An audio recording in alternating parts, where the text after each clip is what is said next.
I still wanted to post where I told Jeremy I was going to put concrete shoes on him. Yeah, you should. FunBelt Podcast, part of the Believe Network. Jeremy Harper of HowlRazor.com, Dusty Thibodeau of Warhawk Report, and Shane Metlin of the JMU Head Coach Search Committee. Shane, how many resumes have you reviewed, and are we any closer to getting a new Kurt Cignetti figure in Harrisonburg? I think closer. If I was actually on the committee, I would not be able to talk with you guys legally, from what I understand. So, so if you know something, you can tell us. Yeah. Blink twice there, Shane. Here's what I've noticed. There's a lot of you guys on Twitter reporting about like air flights, airplanes landing, their destinations afterwards that come from Holy Cross, like all this stuff. You guys are going completely insane. When was the last time you had a coaching search? It's been, I don't know. I mean, there was a basketball coaching search a few years ago, but everybody was homebound at the time. Yeah. Okay.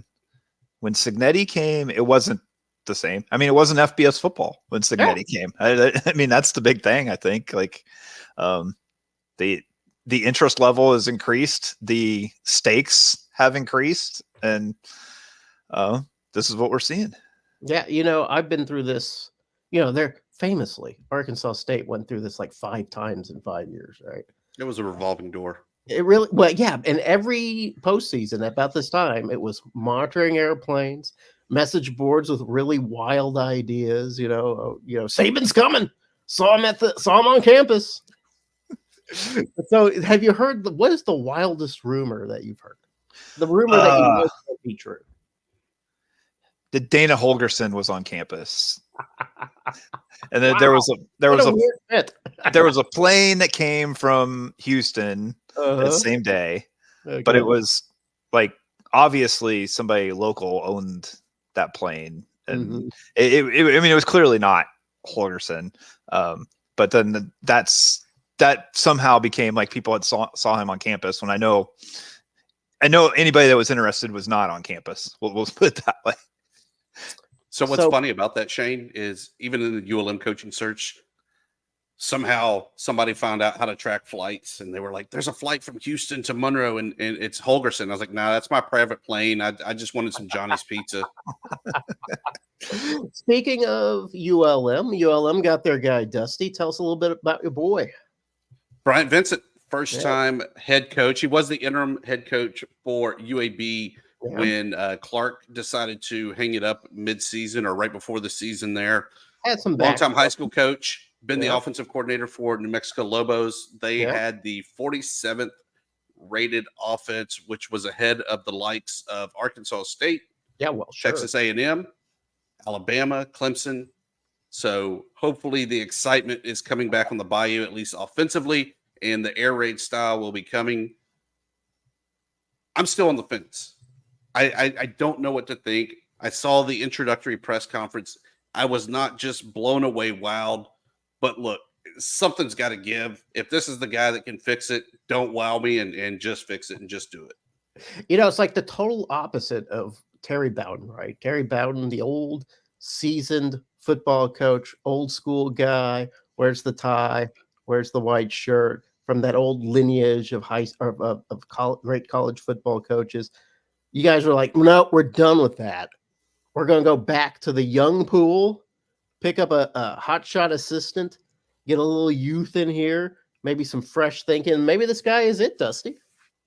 I haven't talked to him yet, so like I said, I'm keeping the open mind. I'm trying to be fair. I will say this: we probably have a lot in common. That looking at the press conference, he was not comfortable in a tie, much like I would be if I was up there in a tie trying to talk. So kudos to him for being on the same page with me, at least from that aspect. I didn't see the press conference, but I know Shane is dying to know this as well. Was the couch in attendance for the press conference? Was the orgy sofa available for the media to climb upon? It was not there. The press conference was not in the press room. It was up in the library where they have the formalized press engagements. All right. Okay. Were you able to find it?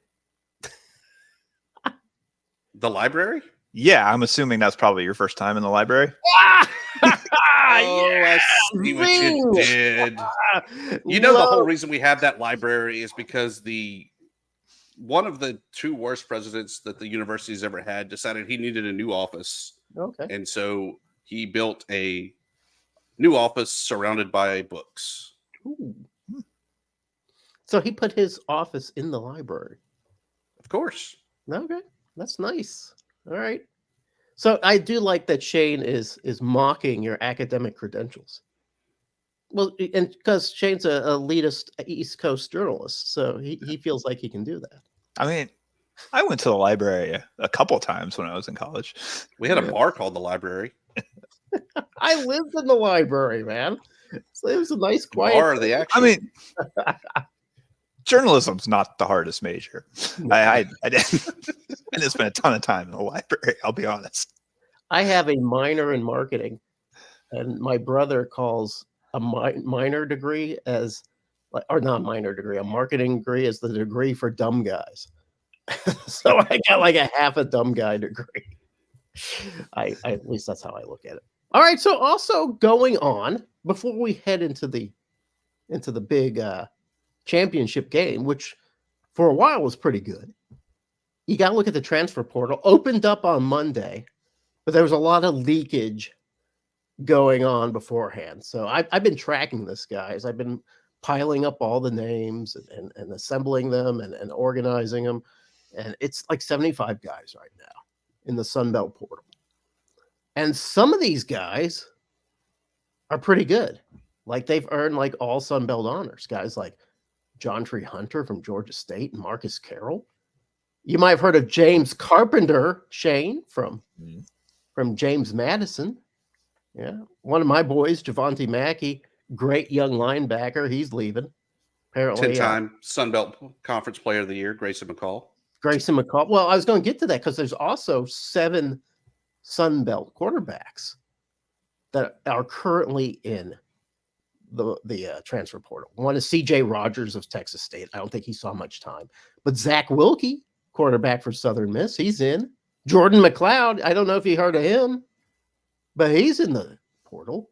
Bo Allen, Georgia Southern. Bo Allen came in with a lot of sort of steam. I think he's a transfer from some hotshot place, but he's leaving Georgia Southern. Jarrett Guest, we saw him make a few guest appearances at Coastal Carolina when Grayson McCall was hurt. He's gone.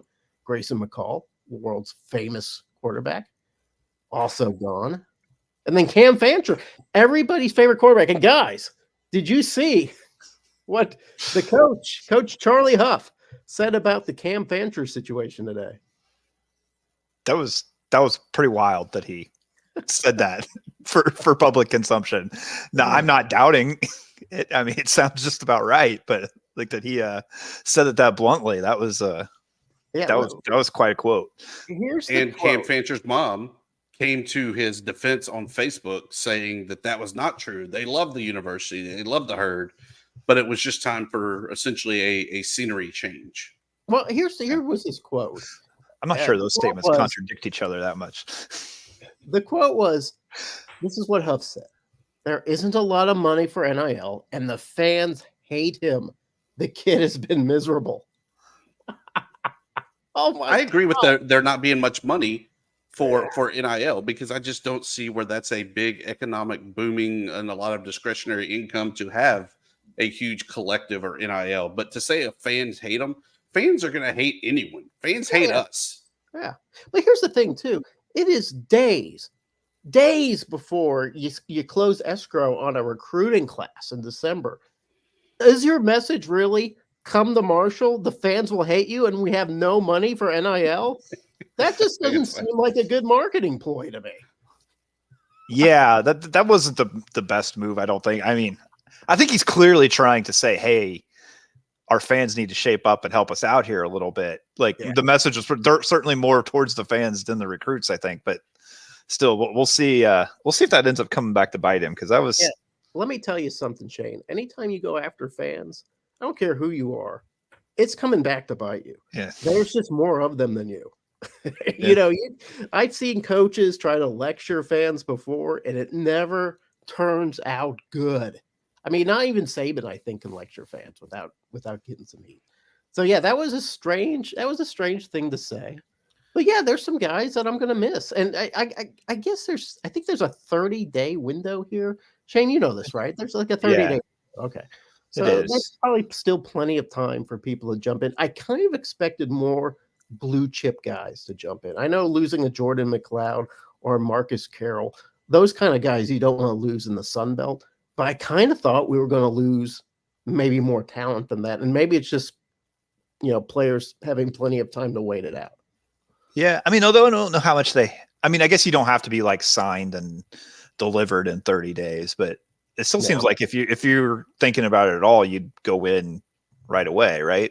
Like, well, I don't see what the point of waiting is. I think sometimes, and God, Dusty, I could be 1,000% wrong on this, but like seeing how many quarterbacks have jumped in, like not just from the Sun Belt, but from just college football in general. If you're a quarterback who's on the fence, do you look at that and go, God, I don't know if maybe I should stay here, because it's going to be a lot of turnover at quarterback right now, a lot of competition. I'm making the plunge, especially after Matt Rules talks about a good quarterback is going to cost you at least 6, if not 7 figures in the portal in order to get it. You better believe it didn't matter how good I am, how much I love my school. I'm putting my name in the hat and seeing what comes out on the other side. Yeah. Do you think a lot of people are putting their names in the hat and then maybe will kind of pull themselves back out of there? I've seen that happen. I don't know if that's going to become more common or not, but do you think I think that's the possibility, but you gotta know, like, if you're going to be wanted back, for one thing. I mean, I see all these guys from JMU, for instance. I think a lot of them are like, hey, I don't know who my coach is going to be. I don't know if I'm going to like this new coach. I don't know if this new coach is going to like me.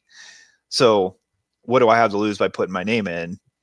I think there's a decent chance that a new coach can, re-recruit some of those guys. Yeah, that's kind of. But you still also have the spring window, also. Yeah. But that's also a different situation when the coach leaves. Like Arkansas State, they had their basketball coach fired, right?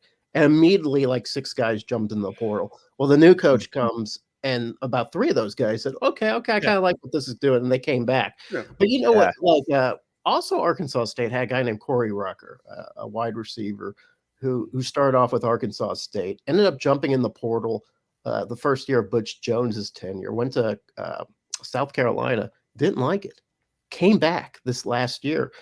Welcome back with open arms. Hey, come back. It was great. It's good having you. We're glad you can make a contribution. And a lot of the fans felt that way, but some of the fans were like, hey, once you leave, F you. You're gone. You're dead to us. What do you guys, just on a personal level, Dusty, how do you feel if somebody left ULM and then didn't like where they went and then came back? Deuces. The grass is not always greener on the other side.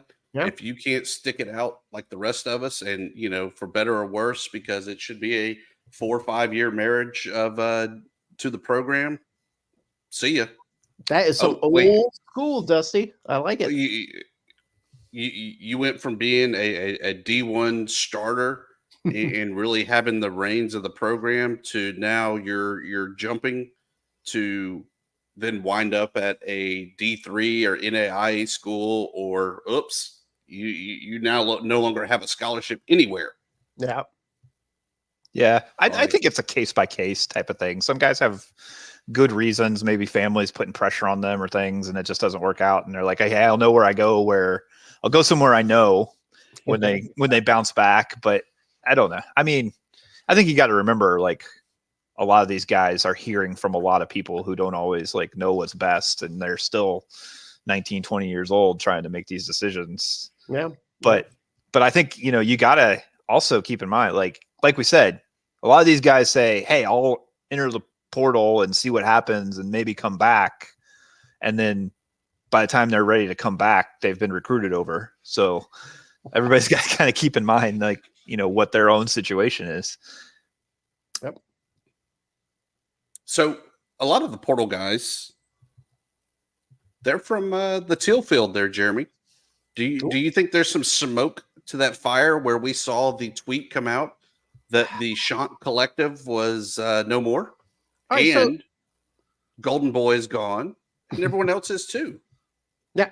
All right. So here's just looking at who jumped it, where the jumping is going from right now. ODU, a lot of people from Old Dominion are jumping. Georgia State had a wave of guys just take off, and but not nearly as many as what's going on at Coastal Carolina, where they had the new coach who did pretty good. Brought the team close to an Eastern championship, right? If they had won the game, they would be, if they had beaten JMU, the last game of the season, they would be the FunBelt Eastern champions. So, I mean, they're one game away from that championship game. And now you've got, it looks like more than 20 guys. I think it's about 21 guys from Coastal Carolina have taken that plunge. Some of them are like Grayson McCall, or like we call a graduate student, a guy who's been there forever. I don't blame Grayson for leaving. He can find something else. But a lot of these guys are like, where are you going? What's going on here? You get the news about the NIL collective shutting down. How does that even happen? How does an NIL collective shut down? I mean, that's just strange. They just not doing a good job. So what is going on? Shane, do you have any idea? Have you heard anything? Have you tapped into the journalism community and found out any juice, any scoop that we can use on FunBelt Podcast in regards to Coastal Carolina's exodus? Not really. The collective shutting down is I'm really curious about that, because you know nothing about it. I don't know why it happened. I'm wondering, like, they kind of hinted, didn't they, that like maybe something would replace it, but then there hasn't been any word of that. It's weird that just like all of a sudden shut down. I don't know if that has anything to do with the people deciding to transfer, but I mean, obviously there's got to be some people who were expecting to get paid that won't be now, right? That could be it. I mean, if I look at the collective that's going on with Arkansas State, it's not an easy job. I mean, there is a lot that's involved in having a collective, and you can get it wrong. And I imagine, I don't know, maybe at Coastal Carolina, like whoever was in charge of it was like, hey man, this is a bigger thing than I didn't want to get involved in. Yeah. At the University of Arkansas, they actually kind of got rid of their first collective and just kind of restarted with a new one. Yeah, but I kind of wondered if that was what was going to happen at Coastal, but I haven't heard anything along those lines yet. I will say, I don't know what the statistic is for football, but I've been told the statistic for basketball, and I can't remember exactly what it is, but like there is just typically an uptick in transfers when a coach finishes his first year. Okay. There are guys who just decided they were going to give that new coach a year and see where they fit. And now they know they don't really fit, but they went through the year, saw that they're not going to fit in the program. And they gave it a fair shot, and they're just like, this isn't the place for me. But, I don't know what the statistic is for football. And obviously everybody's transferring from everywhere these days, but that could have something to do with like maybe Coastal having more than some other places. Because he did seem to convince a lot of guys to stay that first year. Yeah. Maybe under the like arrangement, like, hey, give me a year and let's see how it goes. And now this is the backside of that. See, it'd be a cool soap opera if just things were completely falling apart at Coastal Carolina, but that's probably not what's happening. I don't know. I mean, their basketball coach retires in the middle of the season, so who knows? There may be crazy things happening. That's right, Dusty. I believe legendary Cliff Ellis has retired from basketball. Former show guest. Yeah. With the brilliant plan that we probably will not get to see enacted now for the NCAA tournament. Put them all in. That's right. That was his plan. Yeah. What a great plan. 1 through like 3:30 or whatever it is, and just bracket it and let's roll with it. I remember I asked former head coach at Arkansas State, Mike Bellotto, who was your favorite guy, your favorite coach in the Sun Belt? And he said Cliff Ellis. He said Cliff was a great guy, funny, great to be around, kind of a mentor.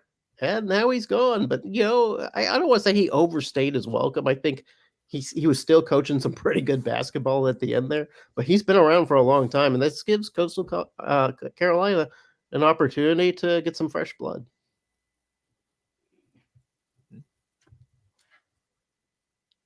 Also in basketball news, a couple big non-conference wins.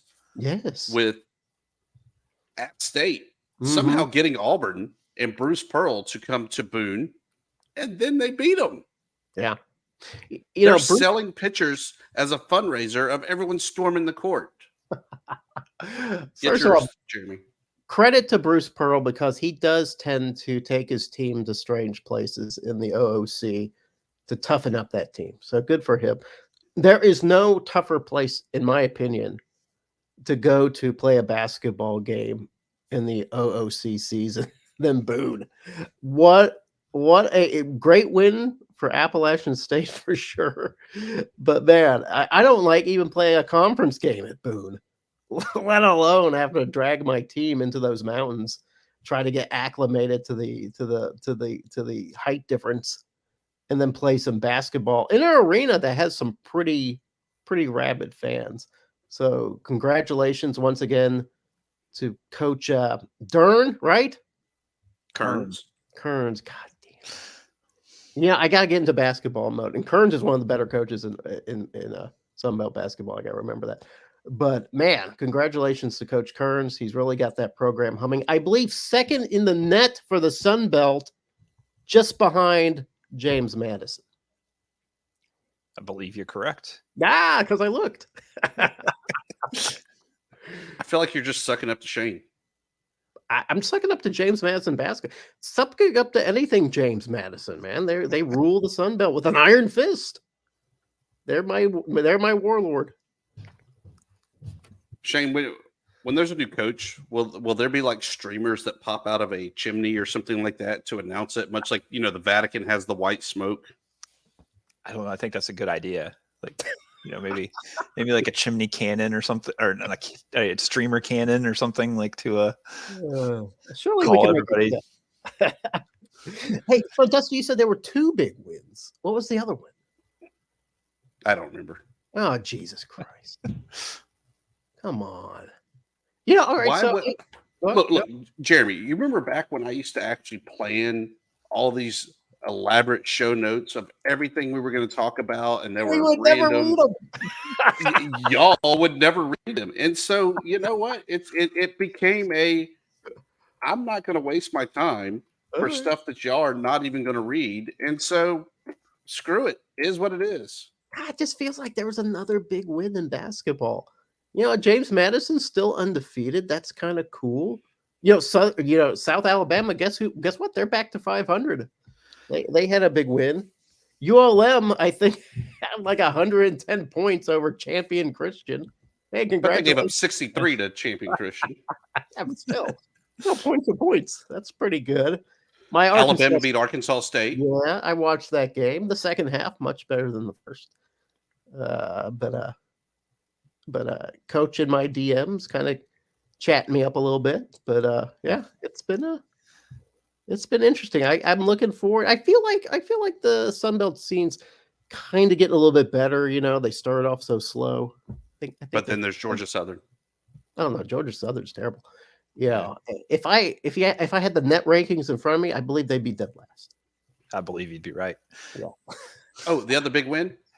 Yeah. Southern Miss went to Birmingham and beat UAB.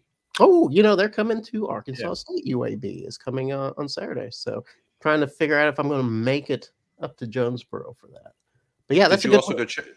Did you also call and check on Ben Moore after Kennesaw State beat Georgia State? No. Ben, when the basketball team's quiet, Ben's are not doing well. Ben's very quiet on the social medias. So he needs to see. I talked a little bit about arrogance before. How arrogance can be good. He has that arrogance when the team's winning. And then when the team's not winning, he doesn't. Speaking of arrogance, go ahead. Oh, I was going to say it was a great segue there. Yeah.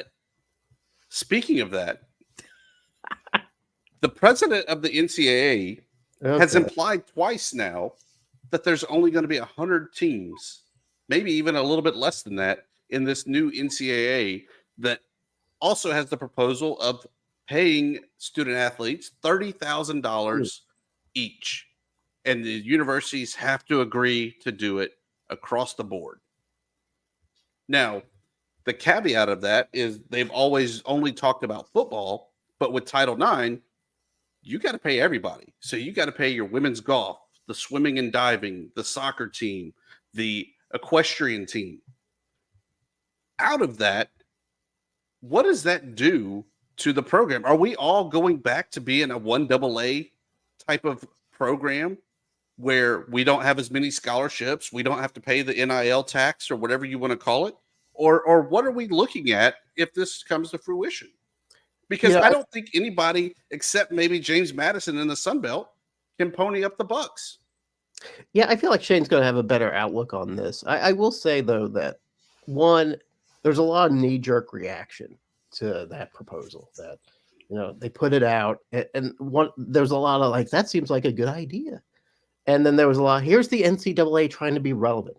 They're finally coming up with a plan. Is it a perfect plan? No, but here's something that we can at least work with. I will say that the structure as it is now, where the fans are paying for the NIL, is crazy.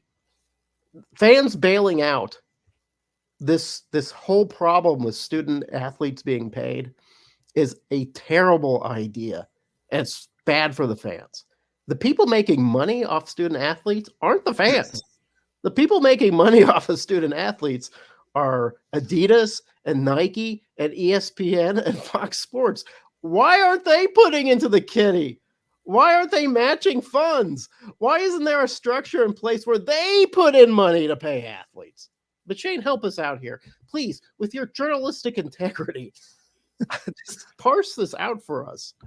No, I'm with you. Like it doesn't make much sense that it became like fans putting in donations to do this. I mean, NIL, it's name, image, likeness. The whole thing was just supposed to be like, hey, we're not going to stop people from selling T-shirts anymore, or like doing a local car dealer commercial. And then it somehow became, like you said, like that they're asking fans to donate money that they probably don't even really know what they're donating to. They're just told it's NIL. Like, do people even know when they donate to a collective exactly where it's going? Like, I got an email from my collective. You've got to pitch in. We've all hands on deck. We've got to save our student athletes. I'm like, why am I doing this? I already buy season tickets. I already do all this shit. I got to do more. Yeah, I mean, I really think like it was all just supposed to be like, hey, like, the kid who's on scholarship to play cello can still, go down to the local coffee house and put a cup out. Like it was supposed to be the same thing for, basketball players, or like the golf team, previously was not able to like put up a flyer saying, hey, I'll give you swing lessons. And now they can. Like, but how it became, like you said, basically panhandling the fans to like cover all this, I don't know.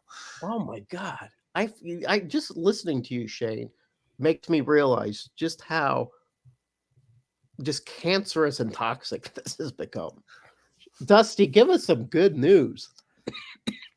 The good news, Shane, Arkansas State passed the hat at their last game and they made 7 cents. So, things are looking up for the Red Wolves. I love that Dusty Sisson of ULM is trying to make some sort of poverty statement about other schools. That's great. Hey, just because a place called Poverty Point is right by Monroe does not give you the right to say that.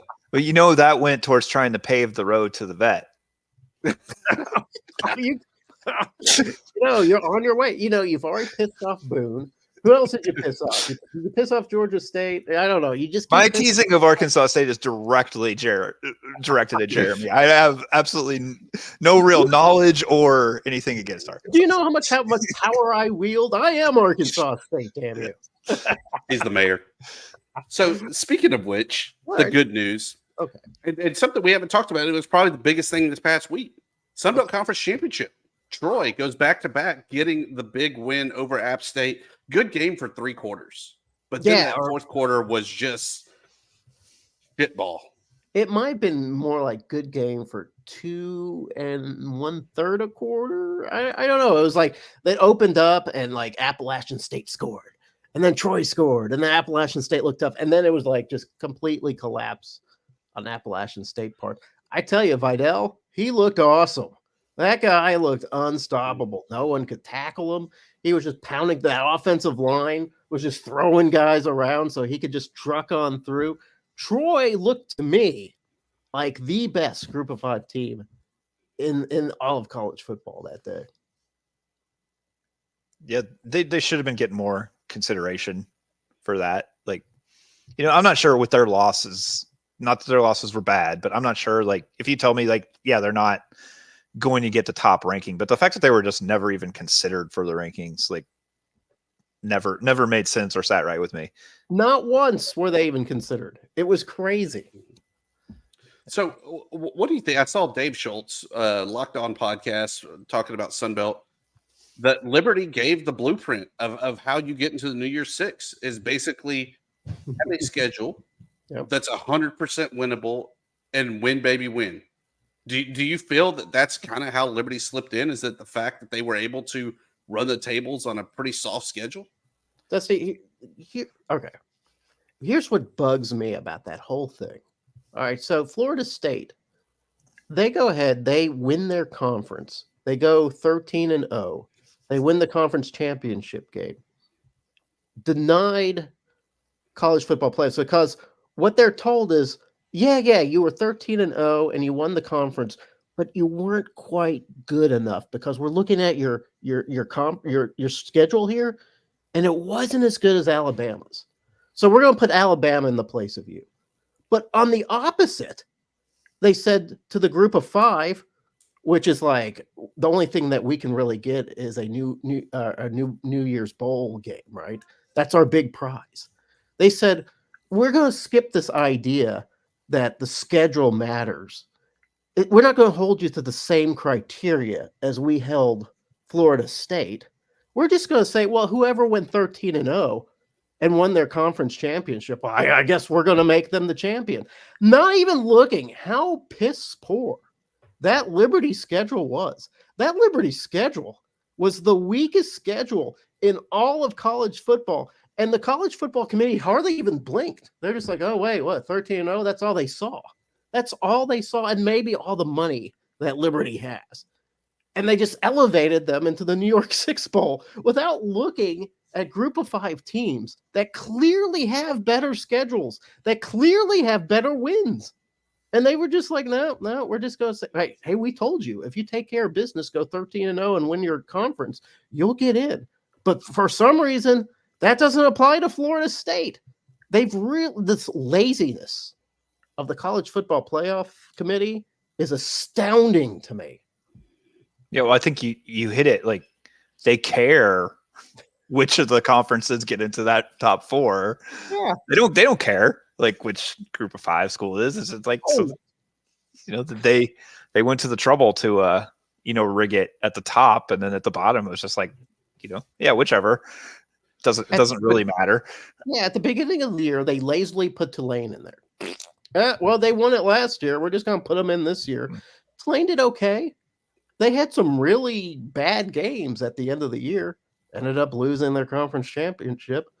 They just don't pay attention to the Group of 5. Even though we were told again and again, if you take care of business and play a tough schedule, you will be recognized. And that is not true. To go back to the original point of, is that the model to get in? I mean, if you go 13-0, you're always going to be in the conversation. But things had to kind of break right for Liberty this year that I don't think they can always count on it going this way. That, like, one, perhaps the biggest competition for that spot was not even considered or eligible. After the other teams end up with 2 losses, like, it's not going to be that often necessarily that you've got a 13-0 Conference USA team, but the AAC champion ends up with 2 losses, and the Sunbelt champion ends up with 2 losses. Like, more often than not, you're going to be talking about everybody having 1 loss at least. Yeah, you're not going to be talking about Tulane losing their last game when they were in the driver's seat. Like, things had to break pretty much perfectly for Liberty this time around.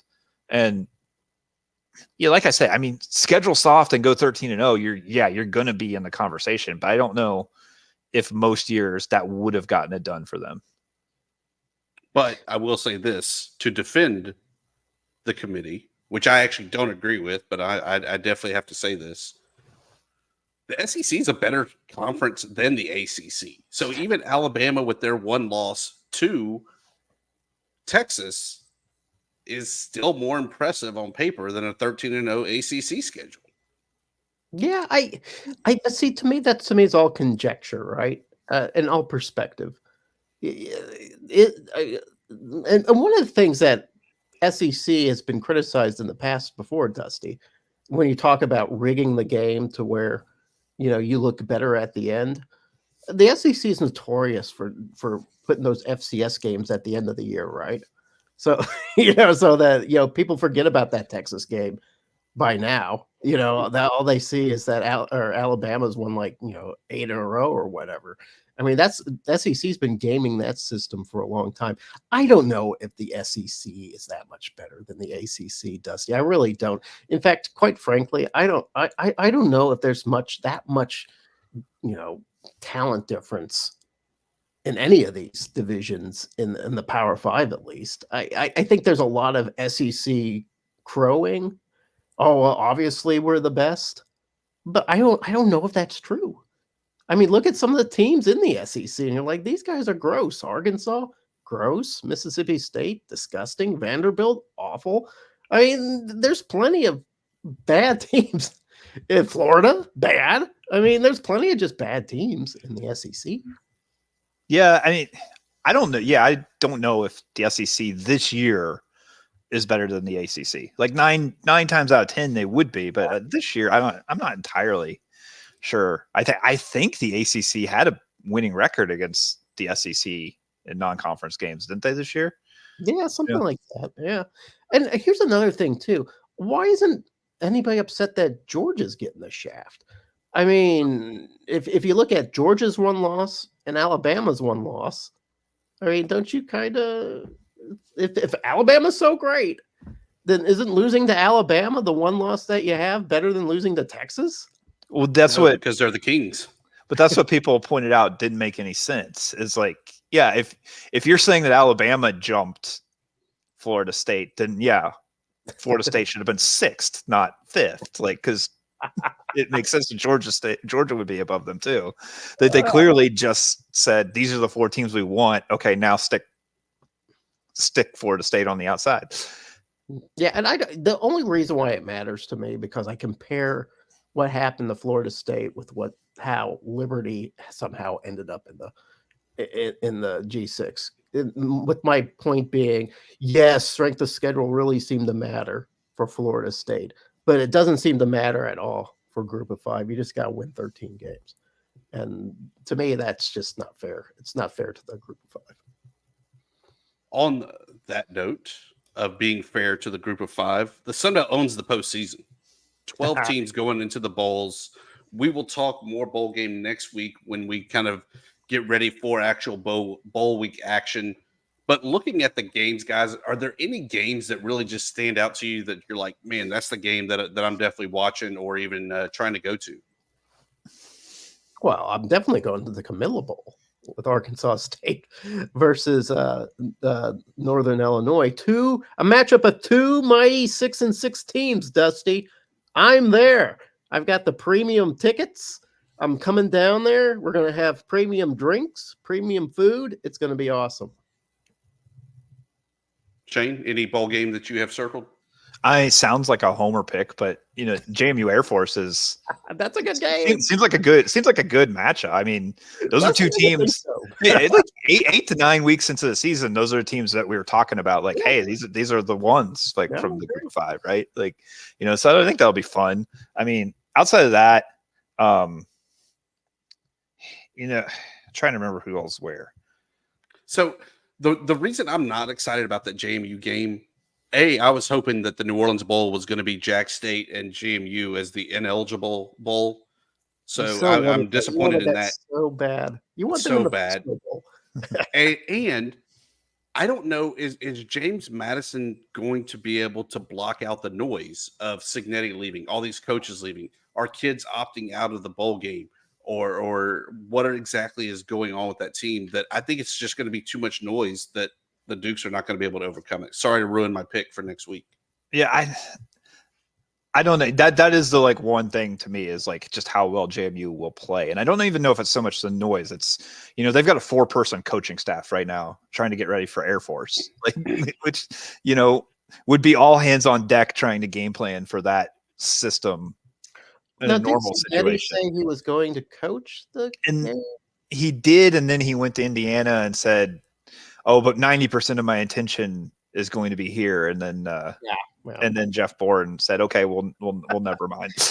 That's probably what you need to do. So far, I've only heard that there's only a couple players opting out of the bowl for JMU. I mean, we'll see. Is McLeod going to play in it? He says he is. Yeah, he's been practicing. Okay, I thought I read that. I thought, okay. Well, yeah, he says he is. You know, really like the main one that's opted out so far is Mikhail Kamara on the defensive line. Yeah. He's real good. He's in the portal though. He's got some injury history. I can understand him like saying like, you know, this might not be worth the risk for me unless a new coach comes in and convinces him to stay. So I'm kind of surprised that I would think that once you're inside the portal, I always think of a physical place, like a place you live in. Once you're inside the portal, it always seems to me that means you don't have a home. Like you're not on the roster anymore. You're in the portal. So I didn't realize that you could be in the portal, but also be like, yeah, I'm going to play in the postseason. Yeah, you see it not all the time. But you see it more with like Ivy League guys, where you know they're not allowed to play as grad students. So it is allowed to like be in the portal and still play. Like those guys will go into the portal, you know, basically saying like, hey, I can't play in the Ivy League anymore.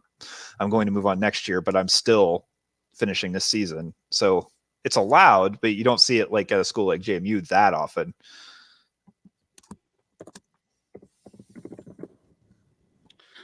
My bowl game that I have circled, I actually have 2 for those scoring at home and care.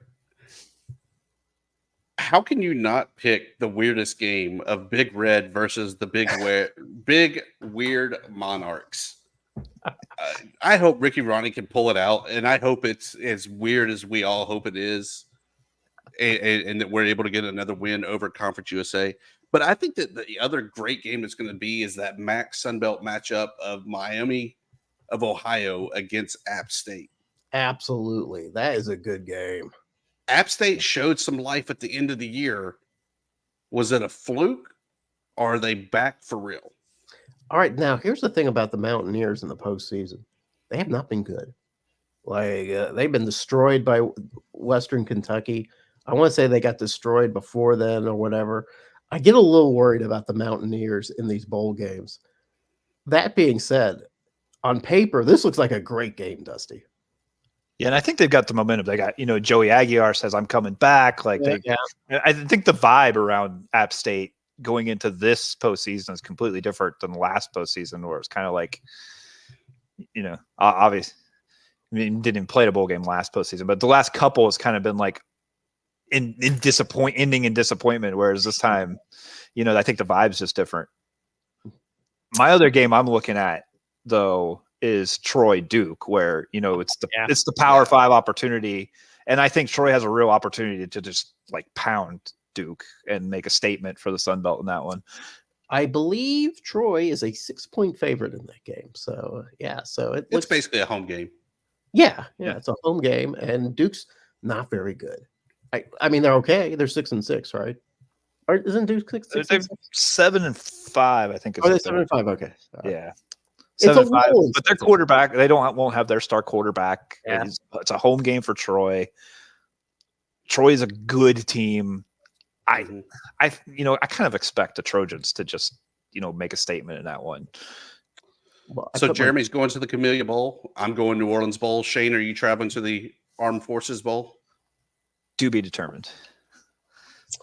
Shane, you call the Daily News Record and you get them to pony up that petty cash and get you a ticket. Somebody from the Daily News Record will be going. Oh, okay. Is it going to be Noah Fleischman? Oh my God, is it going to be Noah Fleischman? No, sadly. He'll be wherever NC State is. I don't even know where they're at. And they're in a bowl game, though. They won't put you on a Spirit Airlines even to get to Dallas? I'm working on it. Spirit Airlines.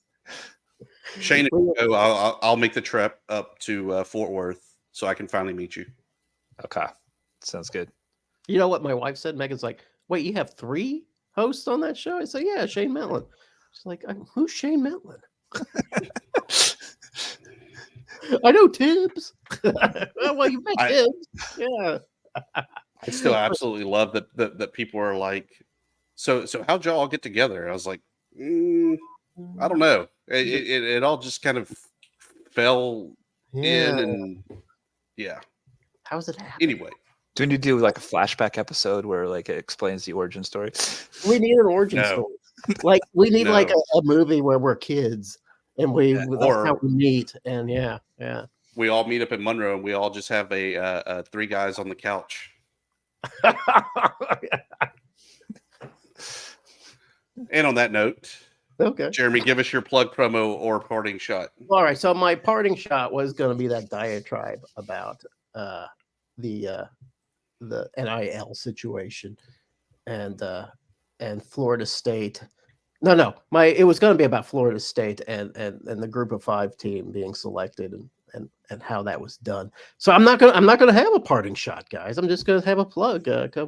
I've been monitoring all the comings and goings of the transfer portal for the FunBelt. You can check it out at hellraiser.com. They're all in order. They're all there.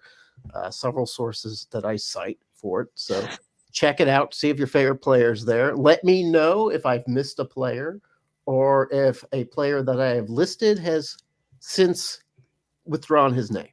I'd appreciate it. Shane, what do you have? I'll do a promo for Shenandoah Valley Regional Airport. It's fantastic. Wow. Free parking, which is amazing for me. That's good value. The folks in the general aviation terminal are very friendly. They will take good care of you. So if you're traveling to Virginia, I recommend coming through Shenandoah Valley Regional Airport, SHD, if you're searching it that way. Okay. Did you sign an NIL deal without our consent, Shane? No, but I'm sure I'll be back there this week, and when I am, I might talk to them about some sponsorship opportunities. Yeah, I mean, we could put their logo right up here. Yeah, they could be like, hey, you know, people travel in for JMU football games. Like, let's get them coming through the official airport, the gateway to Shenandoah National Park. We could and our one listener in Cyprus will enjoy that. Yeah, we could talk about like we could have, instead of promos and whatever, it could be direct flights, or just we can list things that make it all airport sounding. We could do that. Yeah.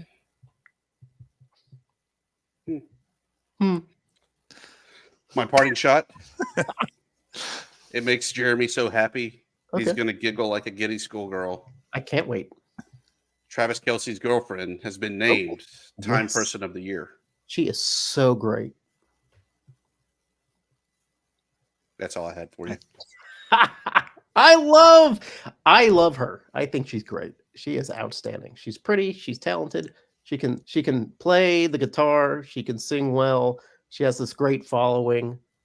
More power to Taylor Swift. She you know what? If she said right now, you gotta vote for B.A. Baracus for president, there would be like 5 million votes for B.A. Baracus for president.